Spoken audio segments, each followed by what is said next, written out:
Atención pasajeros con destino al país de la ficción. Próximo destino, columna de literatura a cargo de la profesora y licenciada Jorgelina Garrote. Un viaje con vos, de novela.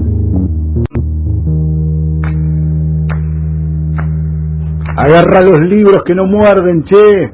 Acá está la profesora Jorgelina Garrote para hablarnos.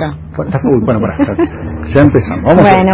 Vamos a Es que si la va a enfermar es culpa tuya. Yo voy a ser testigo de esto. Pero es que yo la enfermo se ve que en todo sentido. Ahí estoy apagando los aires acondicionados.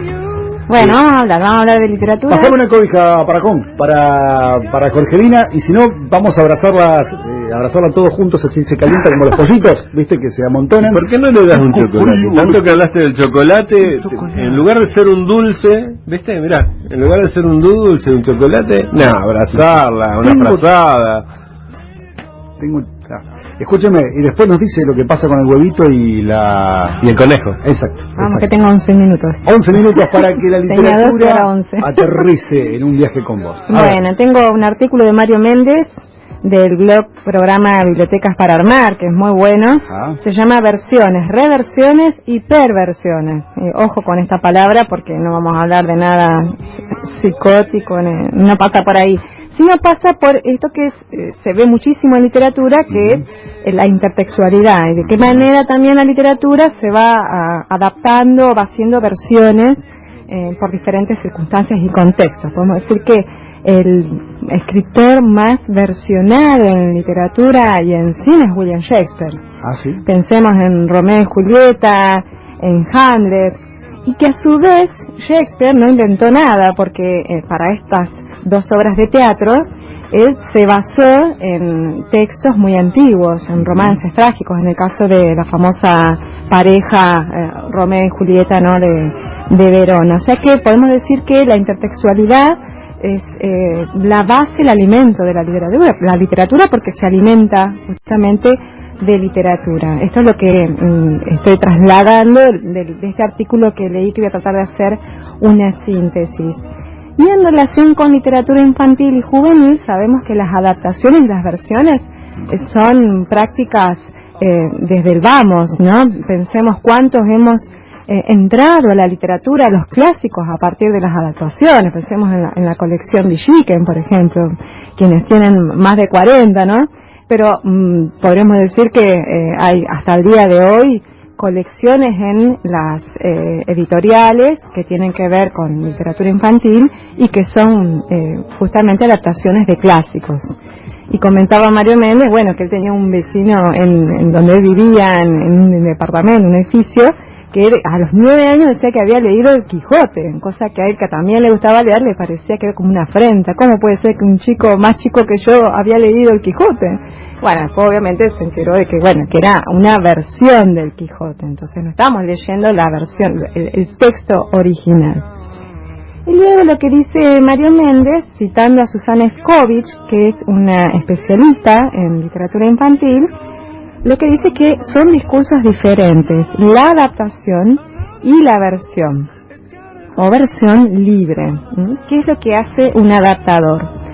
Tiene, podríamos decir, un lector modelo, en el cual él piensa que para ese lector, su texto, el que va a adaptar, va a ser más accesible para la comprensión de ese texto original. O sea que de alguna manera hay un trabajo con el lenguaje para que llegue ese texto, en este caso un lector niño o adolescente. Pero bueno, dice Mario Méndez, si partimos de la subjetividad del adaptador, podemos pensar entonces que hubo errores irreparables en textos o en cuentos como los de Jacques Perrault, los de Hermanos Grimm o de Andersen. Y es verdad, porque si uno va al texto original, puede ver que prácticamente son textos completamente diferentes. Pensemos en La Cenicienta, por ejemplo. Bueno, vos que te gusta mucho todo lo que es los cuentos maravillosos, podrías hasta dar ejemplos, ¿no? Y en relación con lo que es una versión libre, la versión libre le estaría aportando algo nuevo a este texto base, o el texto original. Y lo que hace Mario Méndez después es dar un montón de ejemplos en el campo de lo que es la literatura infantil y juvenil, que es un poco lo que yo quería hacer, porque esto que yo digo de Iskovich es un prólogo de cómo Romeo se transó a Julieta, que es una obra de teatro de María Inés Falconi. Es una versión libre, dice Mario Méndez, algunas son hasta libérrimas, son demasiado libres, ¿no? Pero bueno, es una manera de llegar a los adolescentes. Eso no quita que después uno no vaya al original, pero es una manera de entrar a ese clásico. Después menciona la saga de Andrea Ferrari. Yo tengo acá uno de los libros. Está basada en este caso un personaje, no una obra, sino un personaje que es Sherlock Holmes. Para los profes que les guste trabajar el policial, es una saga de 3 libros. Tenemos uno que es el primero, El camino de Sherlock, No es fácil ser Watson y No me digas Bond. Acá tenemos 2 personajes que son 2 adolescentes, uno que oficia de detective porque le gusta investigar y un amigo que, bueno, no le queda otro que ser Watson, aunque no le guste. Bueno, esa cuestión de la dupla también se ve en textos de Esteban Valentino.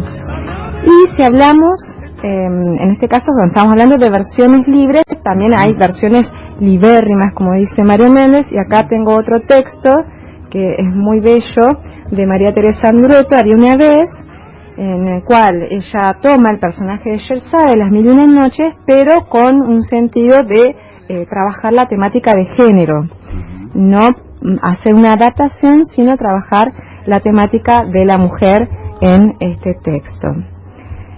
Si hablamos de adaptaciones, y me voy para el otro lado, estamos hablando de las versiones, y acá de las adaptaciones, menciona nuevamente, lo voy a mencionar acá a Franco Baccarini, porque es el especialista, dice Don Franco Baccarini, porque es muy prolífico y ha hecho muchísimas adaptaciones. Acá tengo de la Odisea, de Cántaro, que es muy buena, pero que ha hecho muchísimas, también Moby Dick, Frankenstein, Drácula, Los Miserables, El extranjero misterioso, El ángel viajero se llama. En el caso del extranjero misterioso le va cambiando, en algunos casos le va cambiando el nombre. Por ejemplo, lo que es Frankenstein se llama Operación Final, su texto, que es la adaptación.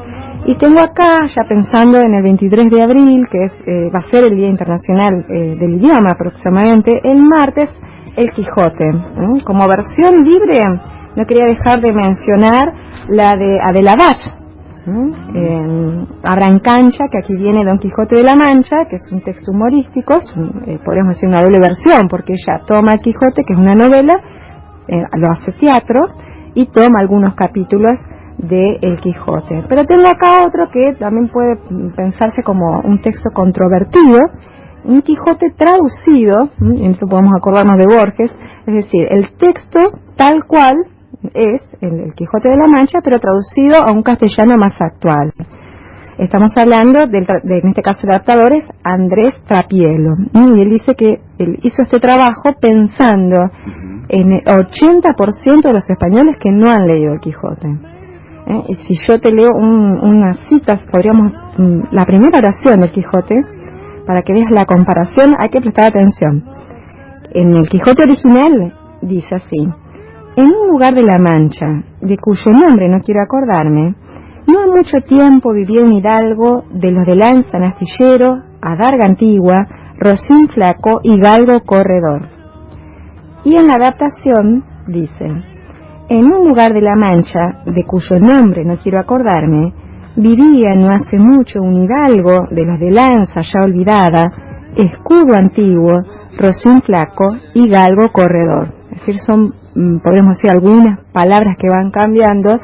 Fíjate vos, en este caso cambia adarga antigua por escudo antiguo. Entonces pensemos que si un chico, un adolescente que no acostumbra a leer, uno le da los capítulos del Quijote, probablemente le resulte chino básico. A mí me parece bárbaro que haya este tipo de adaptaciones, pero puede que haya gente que diga, bueno, no, que vaya directamente al original. Pero bueno, son mediaciones.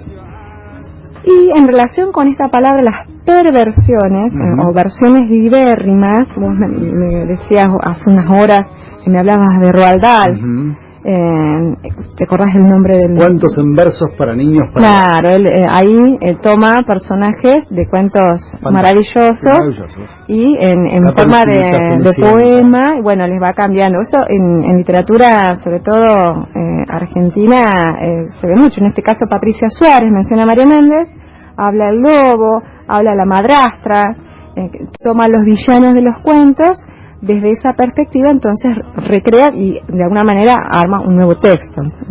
Esteban Valentino con Caperucita 2, que también pasa por lo humorístico. Y también Esteban Valentino, un texto que no leí, pero me resultó muy interesante, y ya vamos terminando, No hay más candados para Helena.